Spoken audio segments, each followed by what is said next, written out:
Cita, kamu masih ingat nggak pengalaman pertama kamu waktu belajar mengaji? Wah, masih ingat banget karena waktu itu kan saya dari kecil kalau nggak salah dari umur 4-5 tahun tuh udah diajarin baca huruf hijaiyah di apa biar familiar. Terus lama-lama masuk ke Iqra, terus belajar sampai rajin sampai bisa, baru habis itu belajar ngaji pelan-pelan. Mulai dari Iqra 1, Iqra 2 itu ya.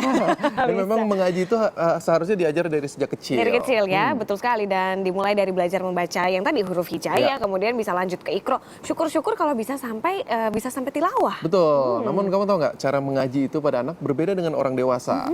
Nah, untuk mengajarkan huruf hijaiyah pada anak-anak itu butuh trik dan cara khusus. Beberapa caranya bisa kita lihat dari Umi Dafa dan juga Mama Teduh.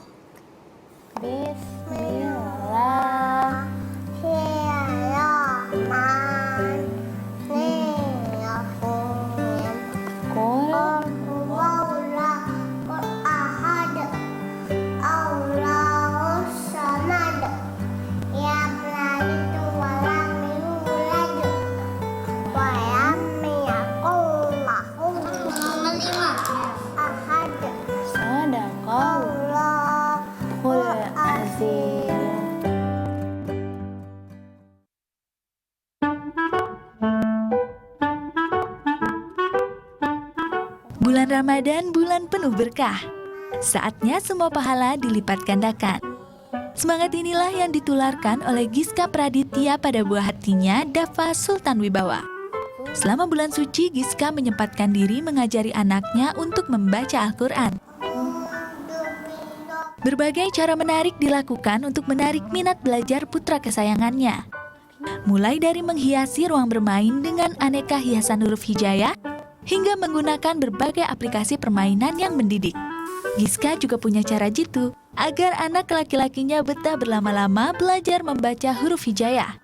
Salah satunya dengan menggunakan buku yang penuh warna.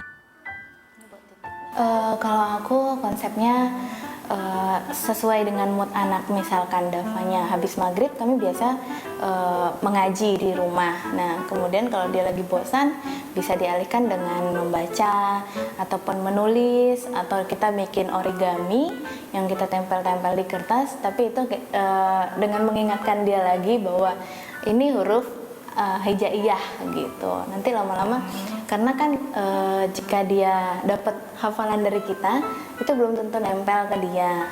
Tapi kalau misalkan dia sendiri yang nulis, ini huruf ba, dia yang bilang, insya Allah hafal.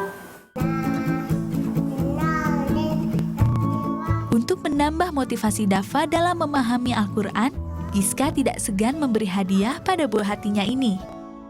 Nak, Tahana, beli es krim sama Umi. Soalnya bisa masuk surga, bisa dapat pahala. Al-Quran sebenarnya bukan hal baru bagi bocah laki-laki ini. Seperti adik bayi dalam kandungan uminya, Dafa sudah diperdengarkan ayat-ayat suci Al-Quran sejak masih dalam kandungan. Aku ngajarin semenjak dia dari sedini mungkin. Sekarang seperti saya sekarang lagi hamil, saya sering mendengarkan MP3 Al-Quran. Begitu dia lahir, saya mengajarkan dari warna-warna. Kemudian dia sudah bisa diajak komunikasi, saya mulai mengajarkan huruf-huruf hijaiyah.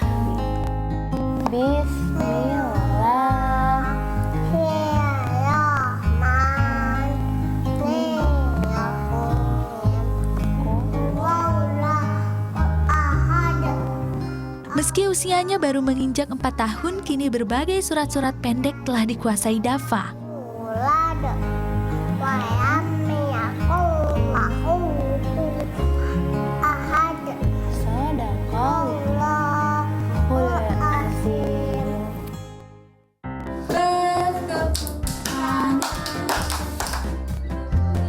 Jika Dafa sudah bisa membaca Al-Quran, beda halnya dengan Teduh Jiwa Muhammad. Saat usia Dafa, Teduh belum bisa membaca huruf hijaiyah. Mama Teduh, Naya Julaidi pun sengaja memasukkan anak sematawayangnya ke salah satu pusat belajar Al-Quran. Di kelas Balita 2, Teduh bersama teman-teman seusianya belajar membaca Al-Quran dengan cara yang menyenangkan, seperti melalui permainan acak huruf hijaiyah, menghias dan mewarnai, hingga bermain balok huruf. Pertama, kita menggunakan, yang jelas kita akan mengajar dengan hati, karena anak-anak yang paling jeli untuk membaca hati kita. Kedua, kita masuk kepada dunia anak, jadi kita menjadi anak-anak itu sendiri. Bagaimana kita berperilaku, bagaimana kita berbicara kepada mereka, itu masuk kepada dunia anak itu. Terus ketiga, itu kita kemas gitu. Jadi kita tidak bisa menonton seperti halnya ngajar dewasa. Kalau dewasa langsung kita kasih materi, dia paham. Kalau kita bisa jadi baca lagu, kemudian pakai permainan gitu. Jadi kita kemas sesuai dengan apa yang mereka inginkan gitu. Yang jelas apa yang kita inginkan, indikator yang ada harus sampai kepada mereka gitu. Di rumah, Naya selalu membantu Teduh untuk kembali mengingat apa yang telah dipelajari sebelumnya. Bukan hal yang mustahil, hanya dalam waktu 9 bulan kemampuan Iqra dan menghafal doa Teduh bertambah. Di rumah, ya, tapi mungkin kan kita ngikutin moodnya dia gitu. Tapi ternyata kalau di rumah kadang suka nggak mau gitu. Tapi begitu kalau nggak diperhatiin ternyata dia bisa gitu. Yang nggak disangka-sangka ternyata dia, oh ternyata bisa ya gitu kan. Yang apa kalau kita nggak ini, jadi tunjuk-tunjuk aja huruf-hurufnya. Ternyata dia bisa baca itu gitu. Al-Quran memang sebaiknya diajarkan sejak dini. Dengan membaca Al-Quran, anak pun akan belajar memahami ajaran-ajaran yang terdapat di dalamnya. Kewajiban orang tualah untuk menemukan metode belajar Al-Quran mana yang paling efektif untuk buah hatinya. Banyak cara untuk mengajari orang tuh baca Quran, termasuk anak, banyak cara. Cara yang paling efektif tadi harus menemukan metode yang lagi-lagi bisa dipahami oleh dunia anak, Mbak. Misalnya Iqra, atau sambil main-main, atau dengan bahasa-bahasa tubuh atau bahasa-bahasa gambar-gambar. Jadi seorang guru termasuk orang tua itu harus menemukan sarana untuk memperkenalkan Al-Quran dengan anak-anak. Mungkin pertama dengan mendengarkan kaset-kaset dulu. Yang kedua, kita membeli CD lah, di situ diperlihatkan dulu. Jadi supaya anak itu merangsang, ya kan? Yang kedua, ketika mereka sudah ada tahafan, baru kita mempraktekkan dari mulai cara mengucap huruf-huruf hijaiyah.